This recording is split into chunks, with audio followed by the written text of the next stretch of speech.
policial? Que Não, são duas... não. Sim, não. Como você quiser usar esses 7 minutos, 5 minutos. Então, se quiser focar nas estratégias e resistências, se quiser pensar a violência, né, violência policial como um assunto global, porque elas são conectadas, né? Então, a ideia é que cada uma traga uma perspectiva. E eu acho que a gente está ao vivo já.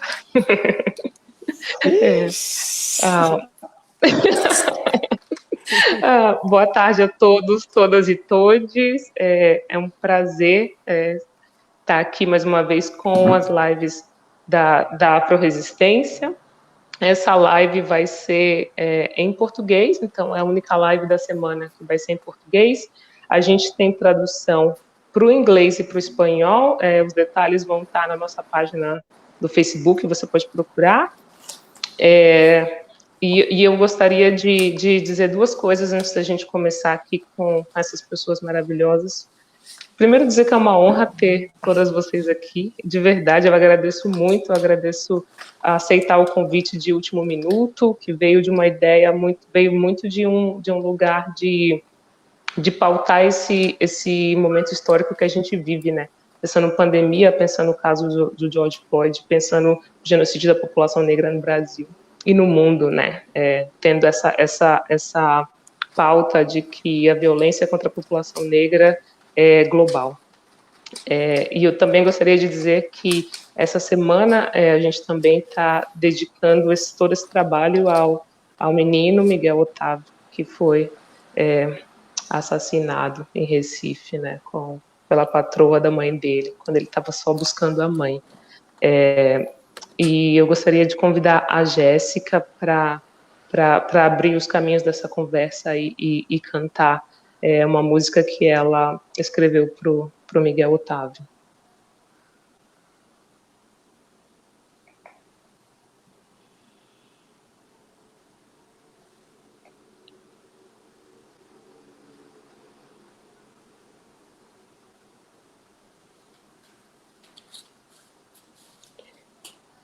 Eu não te escuto, Jéssica.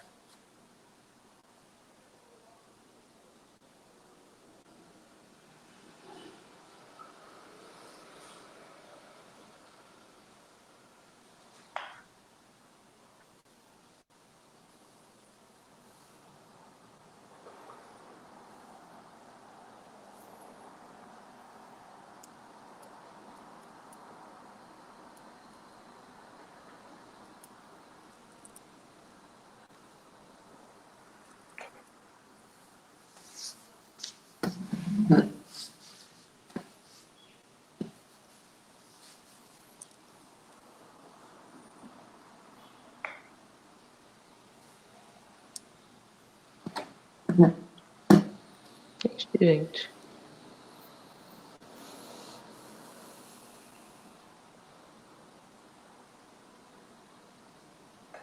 Jéssica? Acho que a gente teve algum problema com a Jéssica. Com a conexão da Jéssica.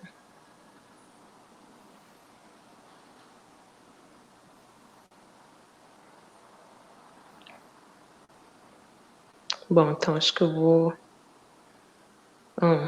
ok. Bom, então a gente tinha planejado ter a música no começo e no final, então a gente volta a ter a canção no final, então. Bom, muito obrigada, gratidão por ter vocês aqui, é uma honra de verdade, de novo, voltando a falar. A gente tentou trazer essas potências e realmente trazer essa conversa para centrar também a população negra que está fora dos Estados Unidos. Pautando de novo, volto a repetir, a violência policial e a guerra contra a população negra de uma maneira global. Então, hoje com a gente, eu vou apresentar vocês rapidinho, só nome e coletivo ou organização. Então, a gente tem a Yane Mendes, que ela é da Rede Tumulto e do Manifesto pela Vida das Nossas Mães. Valdeci Nascimento, que é do Instituto Odara. Érica Malunguinho, que é deputada estadual de São Paulo. A gente tem a Catiara Oliveira, que é do coletivo Quilombagem. Então, eu abro aqui o espaço para vocês, em torno de 5 a 7 minutos para cada um. E a gente começa com a Iane. A Jéssica voltou. Voltei. Vocês estão me ouvindo agora? Volta. Sim. Sim! Bom, Você pode cantar pra gente? posso. O que eu estava dizendo era salve nossa força. Cante para nós, Jéssica. Queria agradecer pelo convite, por poder somar mais uma voz na resistência entre tantas vozes que se levantam frente a todas essas atrocidades que vem acontecendo há muitos anos. Então eu queria cantar essa canção que eu compus não só pensando no menino Miguel, mas pensando que é difícil passar por esses momentos sem ter uma acolhida. Me deixa cuidar do meu menino, me deixa ensinar o meu menino a se amar, me deixa abraçar o meu menino, sem um sorriso dele eu vou chorar. Ô mamãe, cadê você? Ô filho, tô trabalhando, ô mamãe, onde você tá? Meu filhinho, tô carregando o peso do mundo aqui nas costas. Já tô indo te encontrar. A mamãe guerreira tá na rua, lutando pra respirar. Me deixa cuidar do meu menino, pretinho, pretinho. Meu sopro de vida, meu menino, pretinho, pretinho. Se você olhar pro meu menino, vai ver que ele brilha mais que eu. Não sei como pode ser humano. Me deixa cuidar do meu menino, pretinho, pretinho. No sopro de vida, meu menino, pretinho, pretinho. Se você olhar pro meu menino, vai ver que ele brilha mais que o sol. Não sei como pode ser humano. Ô mãezinha, venha cá, faz sua culpa na chuva. Ô mamãe, vou te falar, meu sorriso é da loucura. Iabá, iabá, iabá, iabá. Quem é que cuida? Quem é que cuida do papai? Quem é que cuida do menino? Meu bom papai, não desistir. Me deixa cuidar do meu menino. Me sopro de vida, meu menino. Se você olhar pro meu menino, vai ver que ele brilha mais que eu. Não sei como pode ser humano.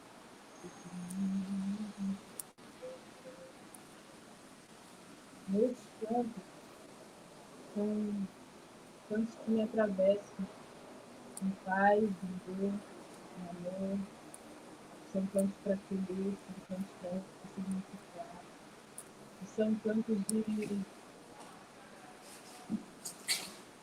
de uma alma que não consegue mais conviver, que não pode banalizar tudo que acontece no nosso povo, com todos os indígenas, com todas as classes consideradas de minoria.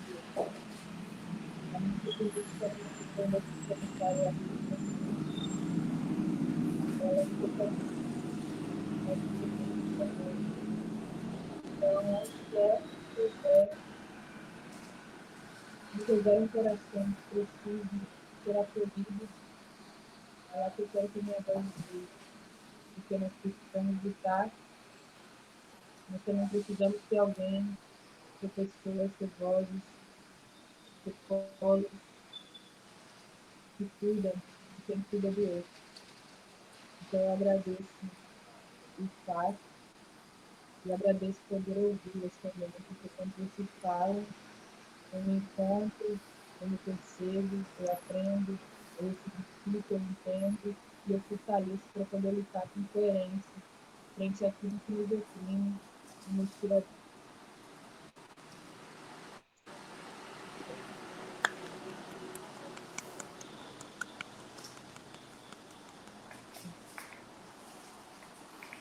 Obrigada, Jéssica. Obrigada. É tocante. Quando eu vi a música da Jéssica uns dias atrás, foi mostrado por uma grande amiga minha, Joyce, e eu fico sem palavras às vezes para as coisas que acontecem. Mas eu gostaria de passar para a Iane. Você tem 5 a 7 minutos para trazer o que está, mano, fervendo dentro de você. Então, primeiro agradecer o convite, dizer que estar dividindo esse espaço com essas mulheres incríveis é bem importante. Eu sou Iane Mendes, eu sou cineasta periférica aqui da favela do Totó, de Recife, Pernambuco. O que eu quero trazer aqui não é nenhuma novidade, né? Para as pessoas que conhecem a realidade das periferias, né? O quanto a gente já vive essa violação de direitos muito antes de pandemia. Tipo, a gente às vezes nem tem tempo de ter medo de coronavírus, porque a gente, quando consegue ainda um pouco do hashtag Fica em Casa permitido, dentro das nossas limitações, a polícia faz questão de entrar dentro das nossas casas, de lembrar que a gente não é gente, né, na visão deles, e conseguir fazer isso tudo com uma grande liberação, sabe? Acho que eu queria falar mesmo nesse pouco tempo que a gente, povo preto e povo preto de favela, está muito ligado já em todas as alianças que existem, inclusive dentro dessa esquerda branca, sabe, classista, que não aguentou ver, por exemplo, o debate do racismo tomando uma proporção maior do que a maneira genérica que eles querem, sabe? Semana passada a gente viu uma movimentação online de selos se dizendo antifascista, desde professoras a tudo, as questões de falar que é antifascista e se colocar de uma maneira muito confortável, né, dentro das suas casas, colocando apenas uma postagem, sendo que a gente que é da favela sabe que se a gente não faz uma coisa prática, se eu e Anne, dentro dos meus espaços hoje, que eu tenho acesso, não provocam a mudança, no meu território de nada muda. Então, até na própria esquerda, que se diz esquerda e diferente desse presidente que a gente tem, a gente já está muito ligado nas estratégias, né? O nome antifascismo foi colocado na semana passada de uma maneira para esconder a questão do racismo, né? Não tem como uma coisa andar separada da outra, mas eles não aguentam ver o tamanho e a proporção do racismo tomando conta, sabe? Quando a gente está questionando diversas estruturas e a gente vai questionar. Eu acho que eu fico me perguntando bastante onde é que a gente presta BO do Estado, porque eu acho que cada pessoa de periferia já vivenciou, pelo menos dentro da sua casa, uma violência praticada por essa polícia, sabe? E aí eu fico pensando, as pessoas que postam e estão colocando tantos Vidas Negras Importam dentro dos seus discursos, dentro das suas lives, dentro dos seus perfis, sabe? Estão deixando muitas vezes a gente preto ocupar os perfis de Instagram e tal, mas o que é que fazem depois com isso, né? A gente está aqui para trazer essa reflexão que não adianta falar que Vidas Negras importa se você não tem coragem de peitar e falar o nome dos assassinos. A polícia mata, a polícia extermina. Quando a gente fala de genocídio da população negra, a gente tem sim um rosto que assassina, sabe? A gente tem sim as mãos que assassinam, a gente sabe muito bem a cor de quem pode cometer um crime, como aconteceu na semana passada com o menino Miguel, e sair impune, sabe? Da gente, por exemplo, não poder nem sequer protestar, colocar e fazer um ato, porque até os atos estavam sendo totalmente controlados, a polícia estava sem nem querer deixar a gente sequer botar um cartaz. A gente sabe que a mídia, que é um dos maiores poderes também, estava encobrindo o caso, sem querer falar o nome da assassina, sabe? Então, mais uma vez, eu queria trazer aqui, nessa primeira fala, a reflexão do que é que a gente vai fazer, porque acho que movimento é o que transforma território, é o que transforma a vida de pessoas, e eu acho que a gente tem que entender que esse território virtual, que agora está sendo mais utilizado do que nunca pelo contexto de pandemia, precisa ser utilizado sim, mas precisa ser feito movimentações fora deles e movimentações propositivas, porque é isso, eu não quero, por exemplo, hoje, no meio de uma correria, tendo uma movimentação com o meu coletivo de distribuição de cesta básica, falar aqui 1 hora e não ter uma pessoa que se movimente depois que essa conversa terminar, porque eu acredito que todas essas mulheres têm muitos compromissos, e para a gente estar falando aqui hoje é porque a gente acredita que precisa de uma movimentação, e é a única maneira da gente transformar a vida dos nossos, as nossas vidas e as vidas dos nossos territórios. Sim, sim. Valdeci, eu passo para você. Povo negro, é isso mesmo, Iane? A gente tem que matar eles. A gente tem que ter como princípio como é que faz para matar eles. Precisamos pensar em estratégias de matar eles. Não podemos morrer sozinhas. Boa tarde, todas as companheiras maravilhosas que estão aqui nessa live. Cada uma de vocês, Érica Malunguinho, Iane, Catiúcia, a nossa companheira Jéssica, Ana, Javieve, que possibilitou que a gente pudesse participar desta live. O momento é agora, nosso tempo é agora, como diria nossa ancestral, Mãe Estela de Oxóssi, de Ilhéu Pafonjá. Nosso tempo é agora. Não que nós não estivemos brigando, lutando todo o tempo, mas agora é o tempo de radicalizar. Radicalizar porque nós não queremos engolir mais nenhum sapo, porque sapo faz mal à saúde da gente. Eu quero dizer o seguinte, gente, estamos em várias frentes. Iane tem razão, concordo, assino embaixo de toda a fala de Iane. São várias frentes. Iane tem 25, 30 anos, não sei exatamente. Eu tenho 60, vou fazer 61 esse ano. Tenho 40 fazendo essa brincadeira, que eu chamo de brincadeira, porque lutar pela existência nossa de mulheres negras nesse país chamado Brasil não é brincadeira. Não é brincadeira. A polícia não mata só nos Estados Unidos. Talvez a polícia mate menos nos Estados Unidos do que mate no Brasil. E nos mata de diversas formas. E nos mata das formas mais primitivas. Mais primitivas. Porque são corpos jogados nos escombros, são corpos jogados no mato, são corpos desaparecidos. E nós não temos sensibilidade de nenhum segmento da população brasileira. Não tem nenhum segmento, para além do movimento negro, sensibilizado com a história de violência sofrida pela população negra nesse país. E não é Covid. E é por isso que a população negra reage da forma dela de não dar importância ao Covid. Sabe por que não dá importância ao Covid? Porque antes do Covid chegar, são tantas violências nas quais a gente está submetida que o Covid é fichinha perto do que a gente experimenta nesse país. Então, não vamos reduzir. O Covid ele só potencializa. E eu estou feliz. É loucura dizer no momento dessa crise, dessa situação, dizer, sabe por que eu estou feliz? Nós viemos reivindicando ao longo da história de que o racismo é que centraliza a opressão do povo no mundo. E muitas vezes as pessoas ficam chateadas. As pessoas dizem assim, tudo de vocês é racismo. O ex-presidente da República, Fernando Henrique Cardoso, na CCN a semana passada, disse o seguinte, eu sei que tem racismo no Brasil, mas na favela os negros também discriminam os negros. Ele é um filho da puta, ele é um escroto. Ele é um escroto, que não poderia ser diferente. Porque foram eles que estruturaram e hierarquizaram essas relações. Foram eles que disseram que para os pretos pode, para outros pretos não podem.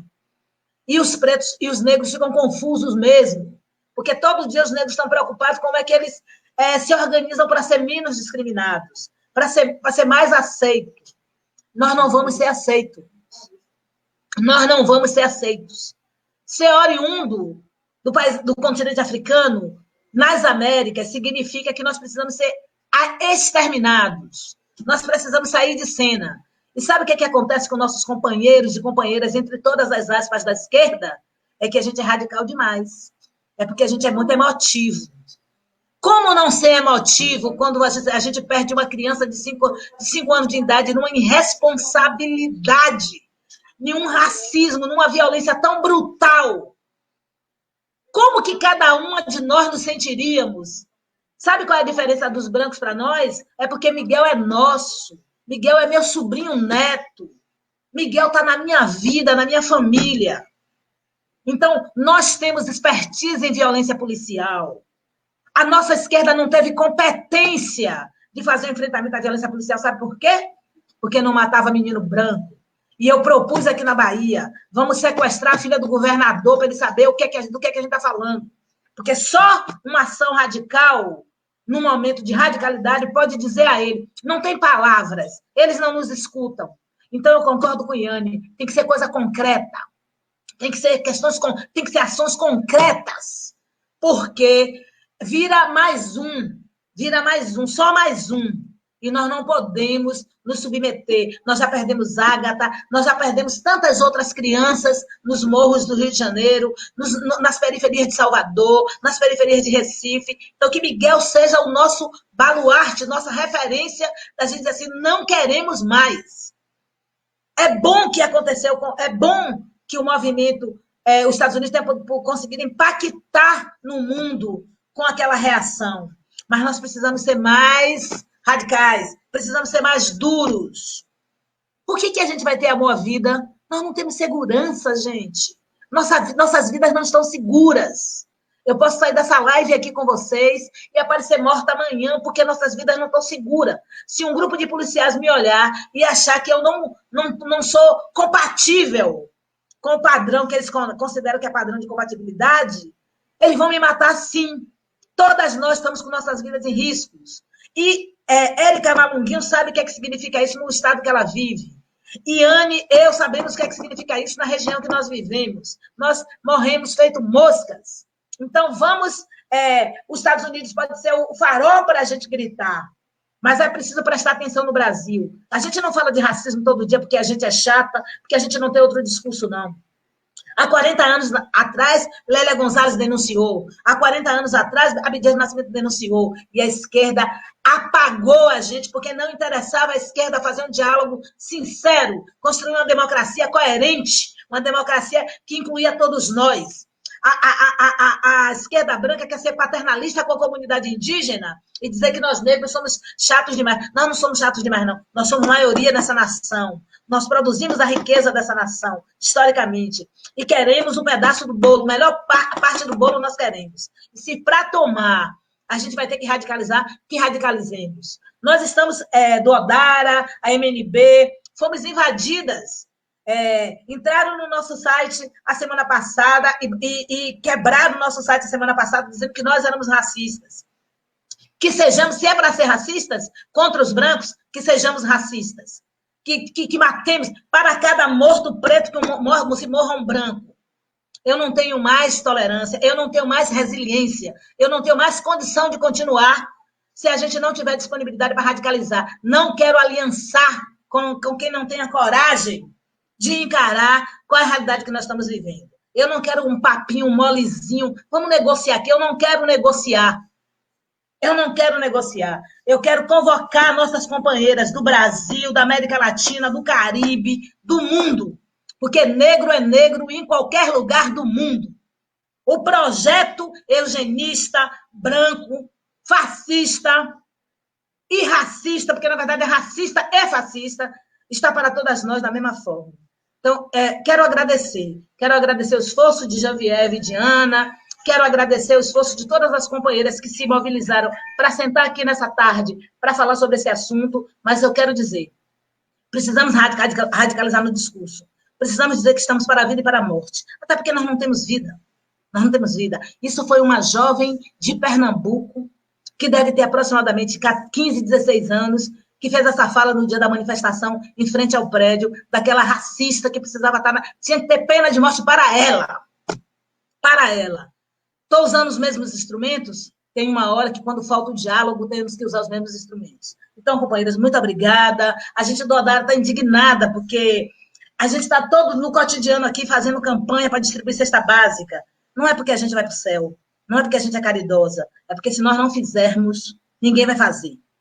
Todo mundo está querendo discutir num plano em que não inclui. É um plano que defende os meus privilégios. E eu não quero entrar em discussão de defesa de privilégio. Eu quero saber o seguinte, como que a gente constrói uma nação onde as vidas negras, indígenas, quilombolas, da periferia importam mais do que todas as outras vidas, e que nós queremos construir o bem viver. Essa é a nossa perspectiva, é isso que queremos fazer. E convoco todas vocês. Acho que 25 de julho nós precisamos parar o mundo. As mulheres negras precisam mover o mundo no dia 25 de julho para que todas as pessoas nos ouçam. Nós temos que dar eu não sei o nome que dá quando você para tudo para uma coisa só, mas nós precisamos, porque os racistas precisam morrer. Racista não pode viver no mesmo ambiente que a gente. Fora fogo dos racistas. É isso que eu quero contribuir com vocês nessa tarde.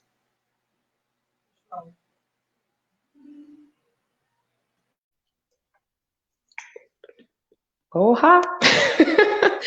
Passo para você, Érica.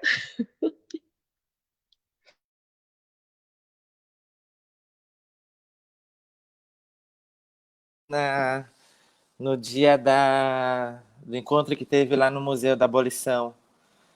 Muito aguerrida, enfim, lá de Totó, né, Valdecita. Acho que a gente se conheceu naquele encontro de Vilma Reis. Acho que foi isso. Olha só, eu quero começar Pois não, dizendo Érica, eu que... te conheci lá no Aparelho Luzia, em São Ah, foi Paulo. na Parelha, foi? Claro, Tá. claro. Ah, tá bom. Tem uma coisa, eu queria começar essa fala, né, a gente tem muita coisa para falar, mas para dizer, porque eu acho que é o princípio das coisas, né? Que organizando essa história, a gente não quer um espaço na mesa da Casa Grande, a gente não quer sentar à mesa da Casa Grande, a gente quer destruir a mesa da Casa Grande, a gente quer que a mesa da Casa Grande não exista.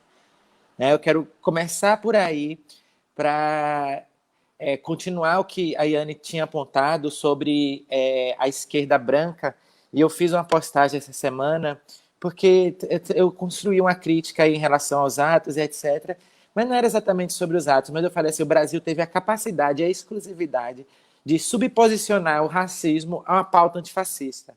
A gente sabe que conceitualmente as coisas são inseparáveis, mas na prática, na história, é a gente gritando racismo, eles gritando trabalhadores, a gente gritando racismo, eles gritando luta de classes, a gente gritando racismo, eles gritam foi golpe, a gente gritando racismo direta já, a gente grita racismo, eles gritam antifascismo. O que isso quer dizer? Que, primeiro, né, não há aliança possível. Segundo, que não há coragem, inclusive não há interesse de fazer com que o racismo seja o discurso fundante para modificação dessa lógica de opressão. Eu tenho dito constantemente, e tem muita gente que se incomoda, inclusive né, nosso povo que está aí dentro da esquerda. Eu reproduzo o que Sueli diz. Entre esquerda e direita, eu sou preta. Entre esquerda e direita, eu sou preta. E assim, o que isso quer dizer? Que, primeiro, eu não acredito que existe esquerda no Brasil. Já disse isso com os maiores figurões da esquerda brasileira, da dita esquerda brasileira, do meu lado, já disse isso em tudo que é lugar. Não existe esquerda brasileira. O que existe aqui é uma continuação de uma esquerda ocidental, europeia, que decidiu, entre pares, né, a disputa entre quem estava numa mina de carvão ou não estava. Entende? Assim, uma esquerda só será brasileira quando o racismo for o fundamento, porque é ele que organiza as relações de poder, as relações sociais, que organiza a distribuição, né, da economia e etc. e tal. Raça não é recorte. Isso é uma coisa que eu não abro mão. Raça não é recorte, raça é fundamento. E pensando nesses últimos acontecimentos, só corrobora com isso que nós já sabíamos.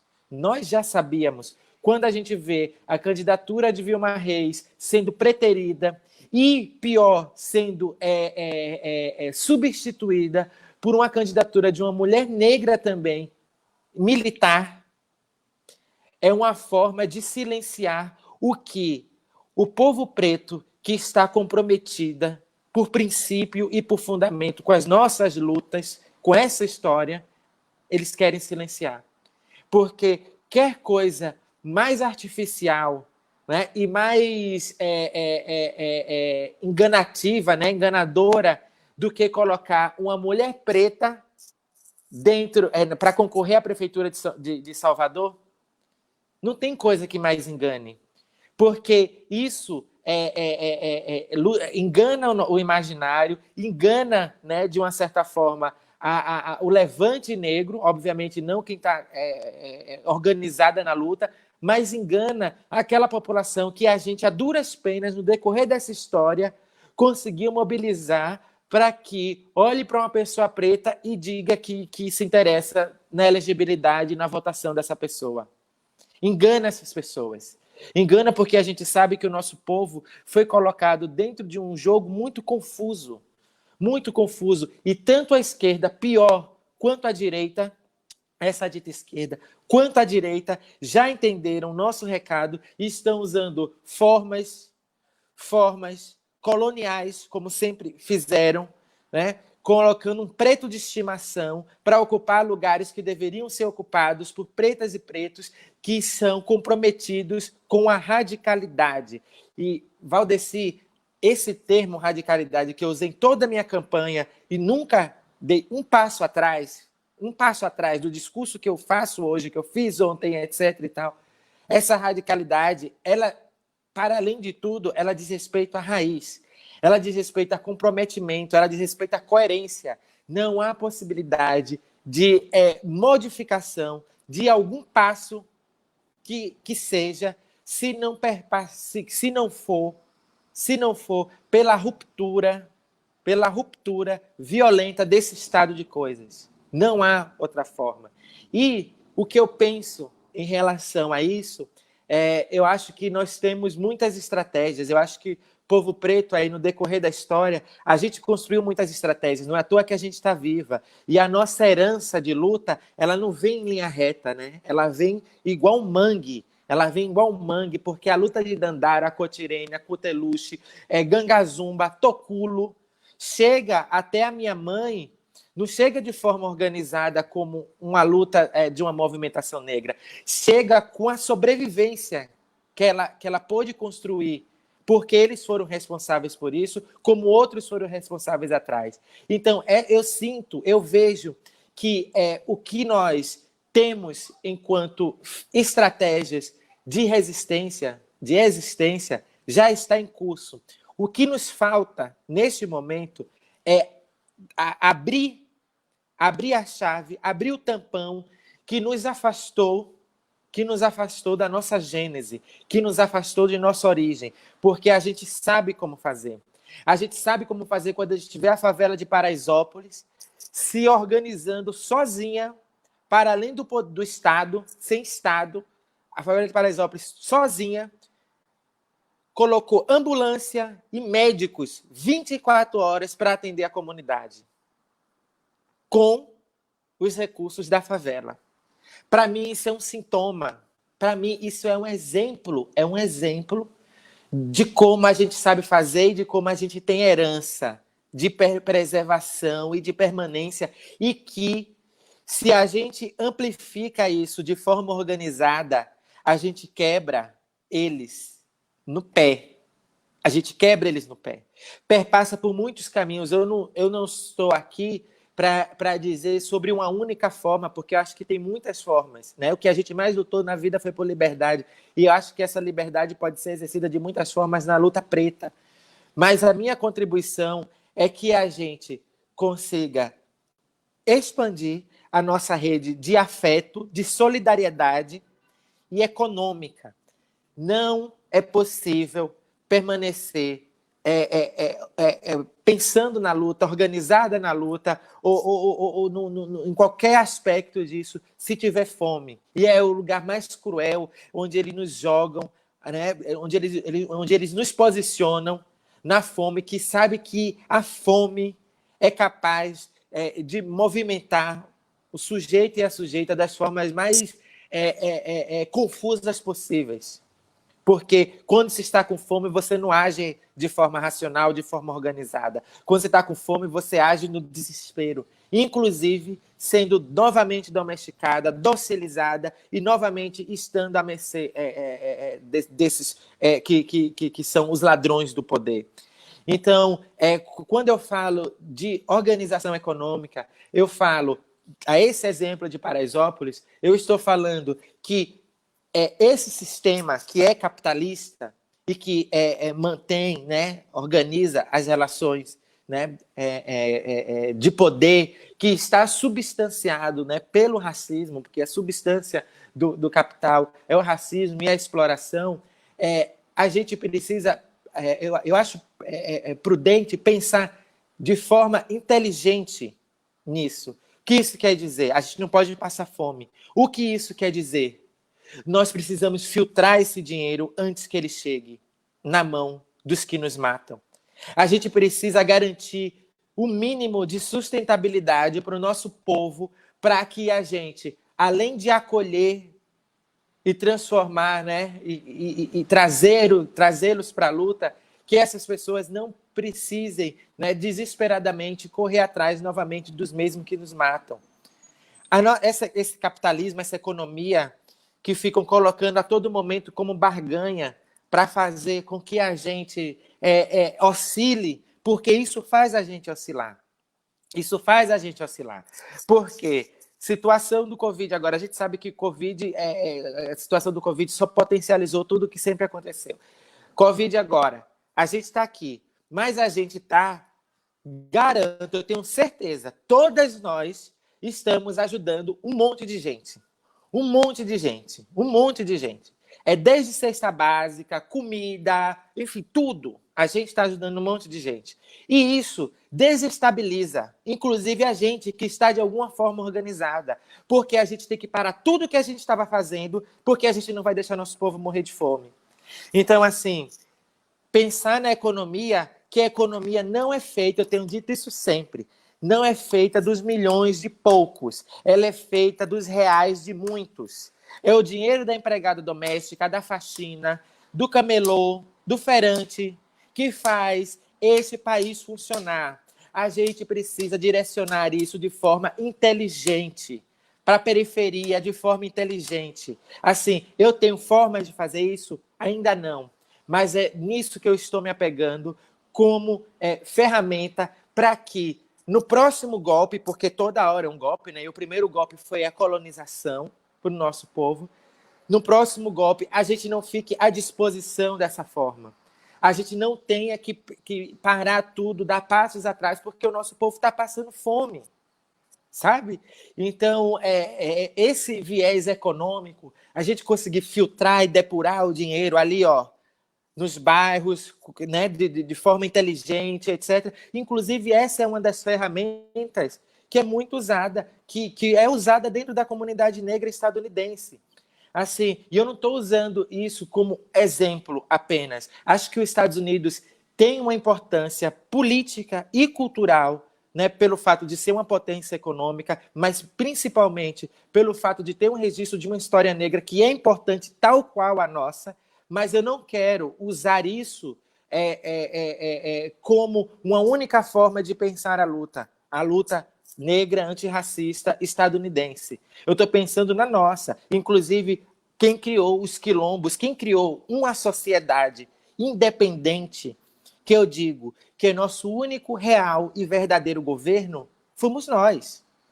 Foi no Brasil que se criou a nação Palmares, que não era apenas um quilombo, era uma nação. O que é uma nação? Senão um território, uma pátria, um Estado autossuficiente, auto-organizativo, de economia criativa, de sustentabilidade, de todos esses conceitos que a gente conhece muito bem e que a branquitude colocou para se tornar um produto. A nação Palmares foi aqui. Lélia Gonzalez diria que é a única experiência de república e de democracia no Brasil. Então, assim, a gente tem essas ferramentas. A gente sabe que elas existem. Uma mãe preta, uma mulher preta, uma mãe preta, ela, com 5, 6 filhos, com o dinheiro conquistado às duras tapas, a partir de um tabuleiro de acarajé, ela consegue garantir a sua subsistência. Isso é tecnologia.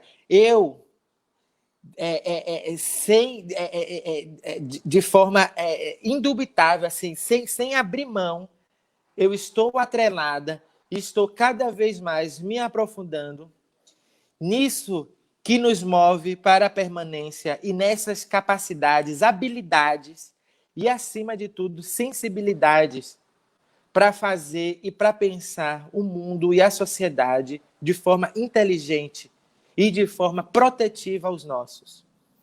Eu estou pensando como colocar isso em prática, como expandir essa economia criativa. E a gente tem responsabilidade em relação a isso. Pensar num sistema econômico que dê conta da nossa subsistência. Porque Com isso garantido, nós não estaremos tão à disposição. Nós teremos soldadas e soldados fortes, alimentados, para se opor de forma inteligente e não desesperada pela fome, para se opor de forma profunda e qualitativa. O nosso povo não pode passar fome. O nosso povo não pode depender mais dos empregos e do dinheiro que é alimentado à base da exploração que essa branquitude nos colocou à disposição. Assim, a história de Miguel, por exemplo, se a gente tivesse uma economia forte no bairro do Barro, retroalimentativa, Mirtes não precisaria trabalhar naquela casa, nem a mãe dela, entendem? Então, assim, cada vez mais ir para esse lugar. E só para concluir, que eu não sei se eu passei o tempo, mas eu acho que sim, só para concluir, uma outra coisa que eu acho fundamental e que a gente não pode abrir mão,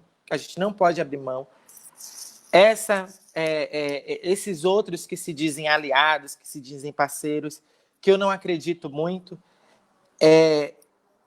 a gente só pode confiar, eu só confio não, né? Porque eu fui historicamente roubada, né? Assim, eu só dou crédito, ou só acredito se abrir a carteira. Quer estar junto, quer aliado, onde estão os bons empregos, onde está o dinheiro, onde está a distribuição, né? Onde está a redistribuição, na verdade, a repatriação dos nossos bens materiais. Bom, é isso, né? Continuarei aí quando tiver uma próxima fala. Salve, manas. Axé. Axé, axé. Obrigada, Érica. Eu tenho algumas perguntas aqui já, então a gente passa para a Catiara, e aí a gente vai para as perguntas e diálogos entre nós.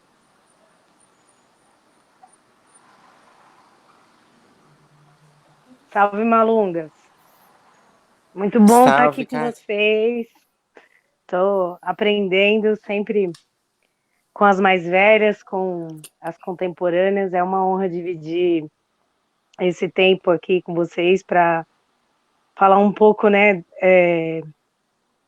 dessa Babilônia que nos consome mentalmente, fisicamente, que nos elimina espiritualmente, fisicamente, e a gente tem que ser criativo para tentar resistir por todos os meios necessários, né?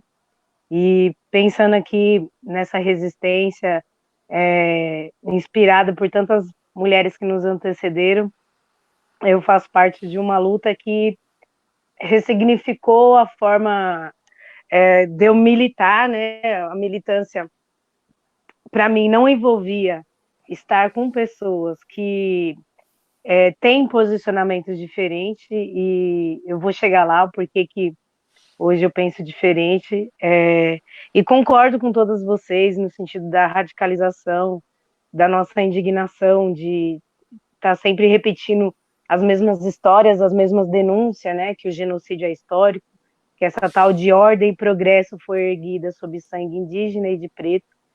Então, esse tal de progresso aí que a gente questiona, progresso para quem, né, nos coloca diante de uma realidade que só reforça que nós não tivemos uma abolição concluída e ainda não somos considerados cidadão enquanto povo, né?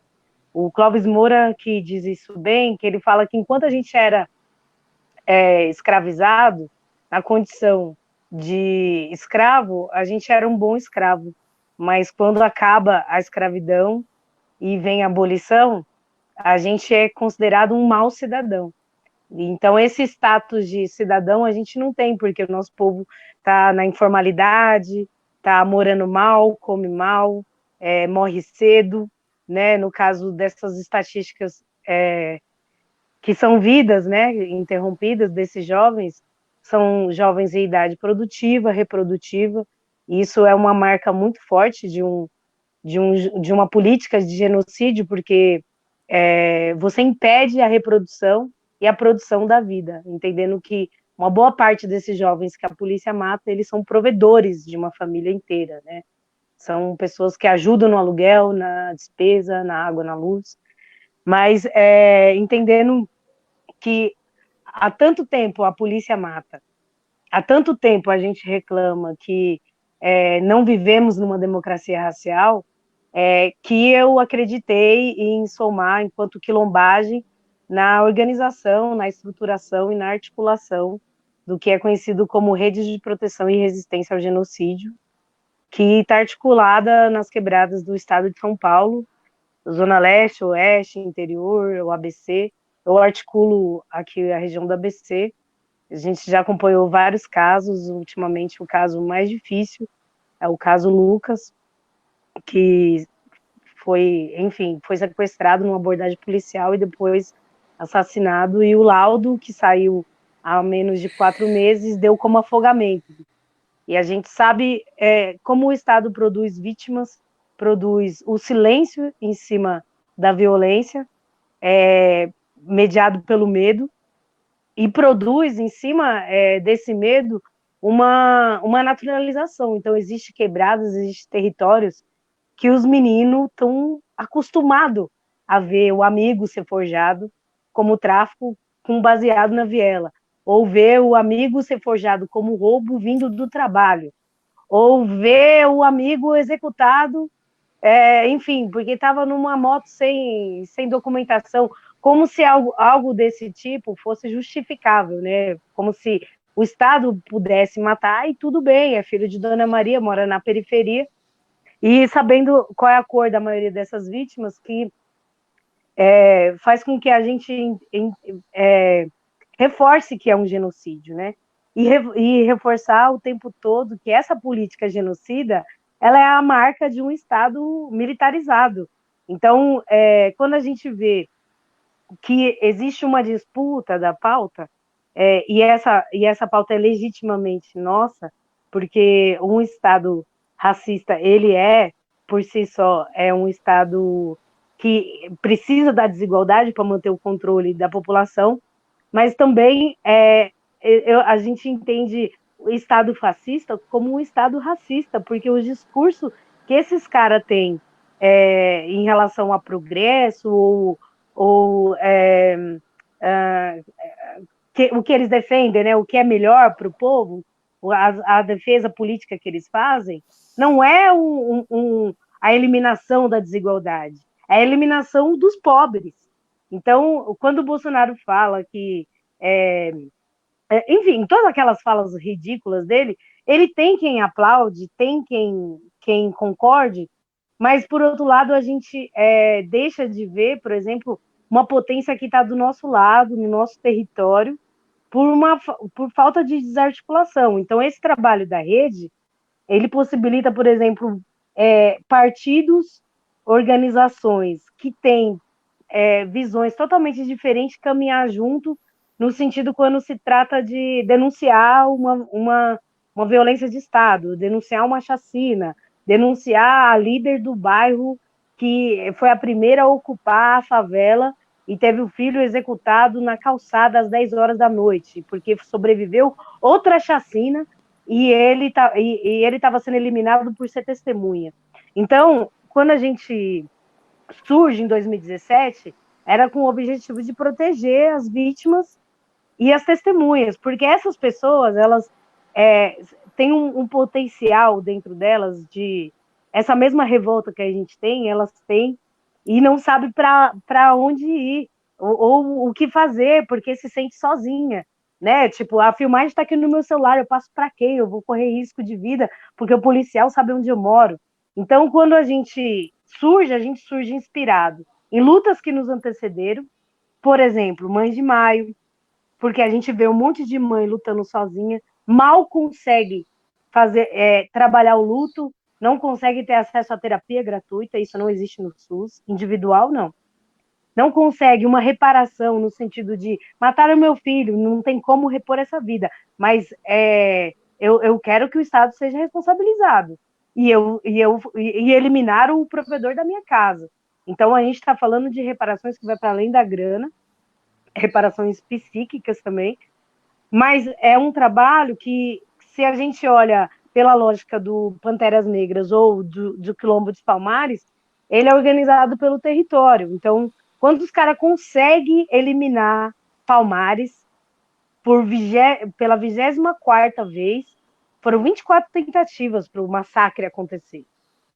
A última que eles conseguem detonar com o Quilombo, eles tentam o seguinte: vamos falar mal do Quilombo para todo mundo ao redor da região, criminalizar e conseguir que essas populações fora do Quilombo legitime as nossas ações lá. Então a gente está indo destruir o mal, destruir o que há de atrasado na sociedade. Sendo que Palmares tinha sua própria educação, sua própria agricultura, seu próprio exército. Então, nós nos tornamos, enquanto povo, uma ameaça para o Estado brasileiro burguês, branco, genocida, desde a revolta do Haiti, desde do primeiro escravizado que comete suicídio como ato de rebeldia no navio negreiro. Nós somos uma ameaça porque nós somos fortes e somos maioria. Só que essa eliminação é tão fodida, desculpa aí a expressão, ela é tão pesada que a colonização chega para todos, chega para os brancos, chega para os pretos, chega para o favelado que não se vê como preto, a ponto de colocar o racismo como um problema secundário ou que não existe. O problema é social, o problema é a pobreza. Mas espera aí, a pobreza não tem cor? Os informais, as diaristas, essas empregadas domésticas, que são mais de 70% de mulheres negras autodeclaradas, elas reproduzem a herança de um trabalho da escravidão, porque aqui o povo ainda não aprendeu a limpar sua própria sujeira, né? Então, se a gente olha para a história de resistência do nosso povo, dá para entender o porquê que a gente é colocado o tempo todo como bandido, ou subestimado nossa inteligência, né? Subestimado o saber ancestral. A gente, eu soube pela Suede da Bahia que a garrafada é crime. Imagina quantas pessoas poderiam estar tendo acesso à cura alternativa da farmácia para não se expor na pandemia ou pela falta de grana, conseguir ter acesso às folhas. Então, isso tem a ver, sim, com a forma que a economia está organizada, né?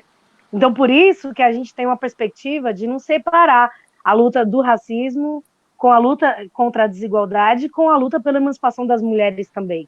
Porque a determinação, o que estrutura o Brasil é esses 3 pilares, né? A pobreza, o racismo, o machismo, a partir da ideologia do patriarcado, que nos reserva as piores condições de trabalho também. Então, pensando que eu, assim, a todas o que cada uma falou me traz uma, tipo assim, eu consigo concordar e refletir com um olhar crítico, autocrítico para nós, enquanto militante, que o nosso povo ele não é só vítima, ele é sujeito também. Ele também se ergue em tempos de crise, ele também se revolta, ele também quer ir para o arrebento, derrubar a estátua e queimar a delegacia. Só que é o seguinte, a gente sabe como nós somos criminalizados. Então, como eu não fui no ato, mas ouvi relatos, tinha pessoas pretas dizendo para os brancos não quebrar nada, porque ia sobrar para os pretos que volta para a quebrada. Então, é nesse sentido que a minha provocação vai, não para nós aqui, que já está organizada em território. A Érica conhece o nosso trabalho, que dá muito trabalho fazer qualquer coisa, por exemplo, que tem que provar a inocência de um menino. É a própria comunidade que vai atrás das filmagens, dos comerciantes, de testemunhas, para provar a inocência do menino. E que vai fazer um barulho na própria quebrada. Se precisar ir para Paulista, vai, mas não se encerra no protesto, não se encerra no ato. Tem uma continuidade, aquela família é ouvida para pensar no próximo passo, na próxima estratégia. O ato do Ricói, por exemplo, que denunciamos a tortura, não se encerra no ato, porque aquela família precisa de reparações.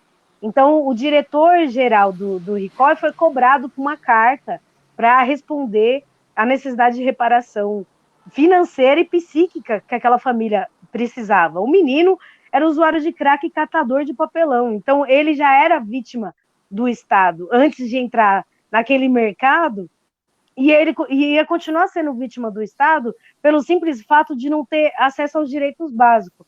Então, a ausência do Estado na hora de garantir a política pública já é uma forma de nos matar.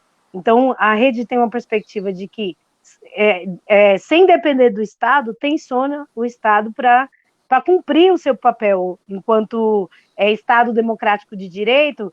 E aí a gente exige, a abolição, viu? Nós somos livres, somos cidadão, temos direito à defesa, temos direito ao acesso à justiça. Quem aqui da Defensoria Pública vai sujar o pé no barro para ir ali naquela favela? Quem aqui se dispõe a ouvir aqueles familiares que dá outra narrativa diferente da polícia? Porque o que a gente vai perceber, né, é que cada caso que a gente pega para denunciar, seja de meninos forjados, seja dos que foram executados, cada família que a gente vai ouvir, a gente descobre uma violação que chegou antes da bala. E que chegou antes da farda.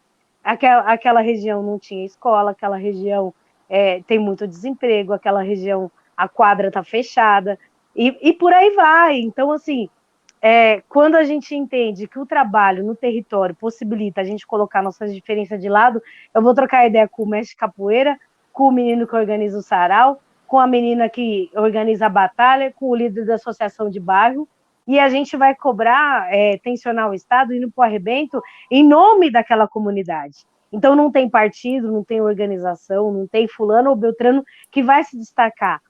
Quem é que vai ter a conquista é a comunidade que está organizada.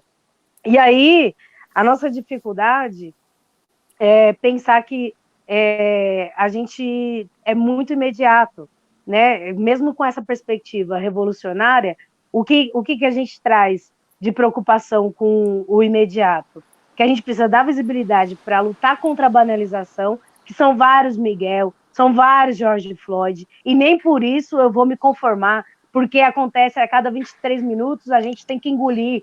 A gente não tem que engolir isso. A gente tem que lutar pelo nosso direito de existir. E aí, pensando que a gente tem uma perspectiva crítica a esse Estado, a essa forma de produzir a vida, não cabe outro posicionamento a não ser o de esquerda. Só que se essa esquerda branca não nos contempla, sejamos nós essa esquerda que a gente quer ver. Uma esquerda preta, organizada, autônoma, favelada, onde as mulheres têm voz, onde a experiência do saber, da vivência, seja também colocada em momento de formação. Então, assim, eu fico muito... eu fico contemplada de estar na rede, mesmo sabendo que tem pessoas que não têm a mesma dificuldade por não ser de quebrada, porque ela está organizada enquanto profissional, porque lá na quebrada tem pessoas que estão entendendo qual é o lance, né? Tipo, eles primeiro vêm, criminaliza, depois intimida, porque a família do Lucas teve a mãe presa depois que o menino foi desaparecido, e depois que aparece com o corpo, eles colocam o laudo de afogamento. Como se não bastasse o sofrimento da família, o irmão do meio é ameaçado. Então, o que a gente faz? A gente conseguiu a liberdade da mãe. E a promotora está acompanhando o caso para conseguir descobrir quem é o soldado. A gente adquiriu um poder enquanto organização no território, que é o mapeamento do que tem de fudido, de potente na quebrada, ao mesmo tempo mapeia quais são os batalhões que têm soldados genocidas, aqueles que está sempre indo lá intimidar, aquele que vai lá no bar e pega suborno, aquele que vai lá e ameaça o menino que fuma maconha. Então, quando a gente entende que a lógica do Estado é agir em cima do medo, a gente vai com uma outra perspectiva que é assim, junto nós somos mais fortes, viu, dona Maria? A senhora não está mais sozinha, porque tem a quebrada tal junto aqui com a senhora, nós vamos fazer um protesto, nós vamos acompanhar a audiência pública, nós vamos colocar na mídia, mas não encerra aí, porque a nossa perspectiva é fazer revolução, mas não tem revolução se o povo não está vivo, não tem mudança se o povo não está vivo, né? Nosso povo está morrendo. E aí, só para finalizar, é muito importante estar divulgando que a gente tem uma campanha que chama Fala Quebrada, que a gente ouve trabalhadores das quebradas que denunciam as empresas que não dão condições para trabalhar na pandemia, e também as quebradas que, por exemplo, tá tendo culto aqui na favela, e aí as pessoas estão se expondo ao vírus. Tá tendo baile funk, se o baile não acabar, vai vir a polícia. Então a gente está fazendo uma escuta para multiplicar como grito para o Estado se constranger, porque a gente não acha que vai sensibilizar o Dória, que é um ditador, não vamos sensibilizar o Rui Costa, né? Não vamos sensibilizar genocidas. A gente tem que constranger eles. Sensibilizar, eu quero sensibilizar a assistente social lá do presídio. Dona fulana, essa violação aí que a senhora viu, pode denunciar, não fique com medo, não.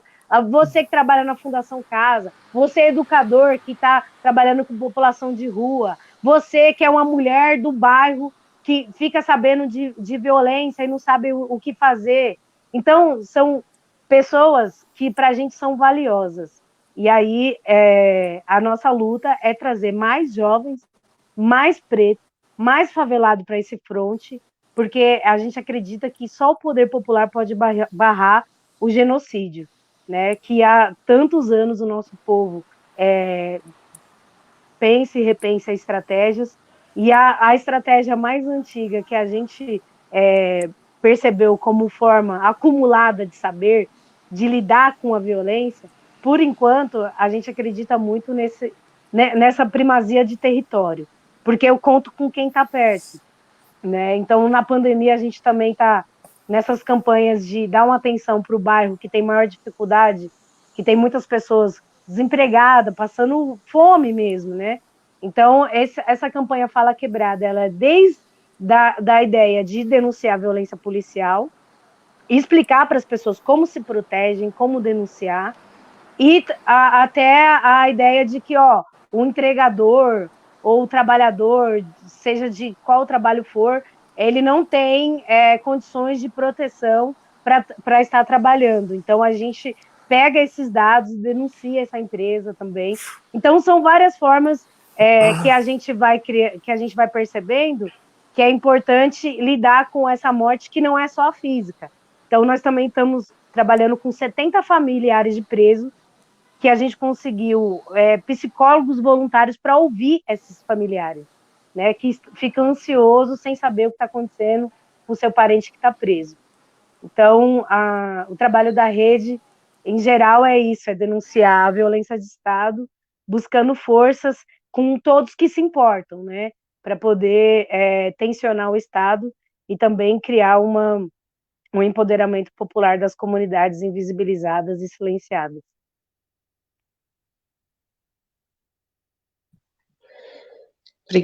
Obrigada a todas.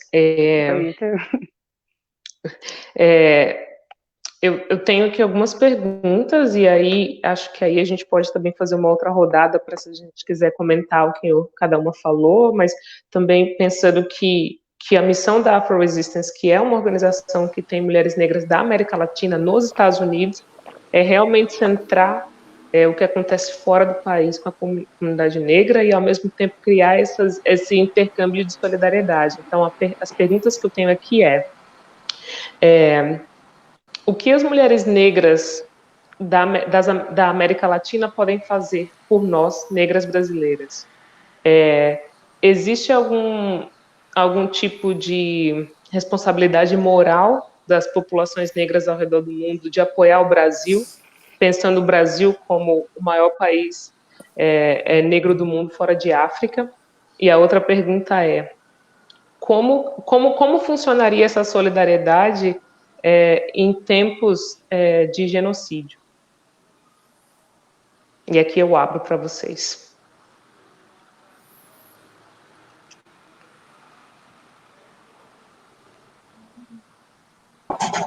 Posso começar, Ana? Por favor. Abdias, quando ele fala da luta antirracista, do genocídio negro brasileiro, ele vai dizer o seguinte: não é possível extinguir o racismo no Brasil sem que a gente tenha conexão com a luta antirracista em todos os outros lugares do mundo. Então, na realidade, a forma de ajudar o Brasil é a gente construir uma estratégia de conexão, de denúncia, e levando em consideração a cada uma das falas que foram feitas aqui nessa tarde.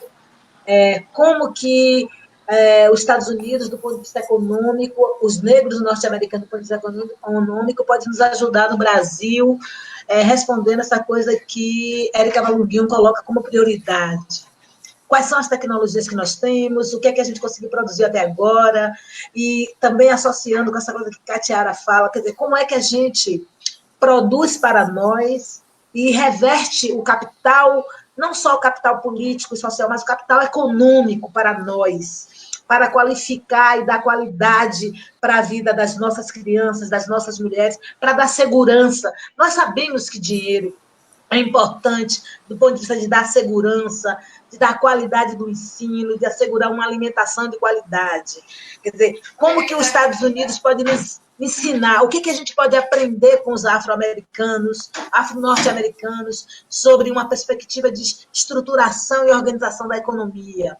Como que a gente pode aprender com os nossos companheiros de outros lugares do mundo, como é que a gente soma as tecnologias desenvolvidas, sistematiza e coloca as tecnologias na prática do cotidiano das nossas vidas. Porque, corroborando com Catiara, nós temos territórios, pensando nas falas todas que eu fiquei ouvindo, olha, nas comunidades tem capoeirista, nas comunidades tem grupo de dança afro, nas comunidades tem grupo de teatro. As comunidades, elas têm uma vida, ela é fértil, ela vive. Agora, ela não consegue fazer com que essas práticas se transformem em tecnologias para uma perspectiva de uma concepção de mundo que estruture a nossa perspectiva revolucionária. Eu concordo, Érica, com você completamente. É preciso organizar cada iniciativa e cada tecnologia que a gente tem para cada área, para que isso se transforme em capital social do nosso fortalecimento. O que fazemos com os nossos artistas? Como sustentar os nossos artistas, mas como ter artistas comprometidos com essa transformação e que esse artista também gera recurso para a nossa comunidade. A mulher do acarajé, a mulher do queijinho.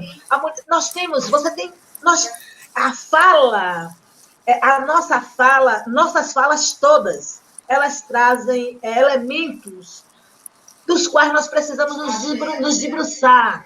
Que às vezes a gente falta tempo para a gente se debruçar ou ter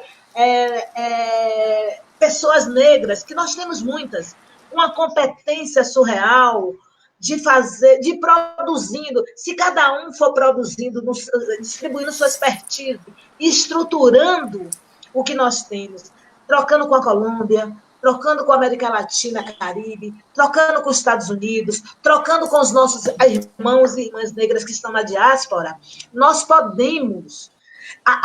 Érica Malunguinho precisa nos dizer como é que faz para eleger, ampliar o número de parlamentares para a gente disputar. É óbvio, o dinheiro desse Estado, mas também a gente precisa, ao mesmo tempo que a gente disputa o dinheiro do Estado, a gente também precisa produzir o nosso dinheiro do lado de cá. Como que as comunidades quilombolas viram unidades produtivas de uma agricultura familiar, de uma agricultura associada à segurança alimentar, articulada com a saúde da população negra, que vai nos dando o que Catiara fala. Precisamos estar fortes, precisamos estar bem alimentados, precisamos estar com consistência para fazer o enfrentamento. Quer dizer, como que nós podemos, juntas, não só o Brasil, não se libera do racismo o Brasil, precisamos liberar o mundo do racismo, precisamos estruturar a população negra. O Brasil, gente, começou a discutir racismo institucional, sabe como? A partir de uma experiência da Inglaterra. Foi a experiência da Inglaterra, nos inícios da década dos anos 2000, que nos ajudou a implementar um debate, uma discussão sobre racismo institucional no Brasil. Aprendemos, implementamos e hoje está na ordem do dia.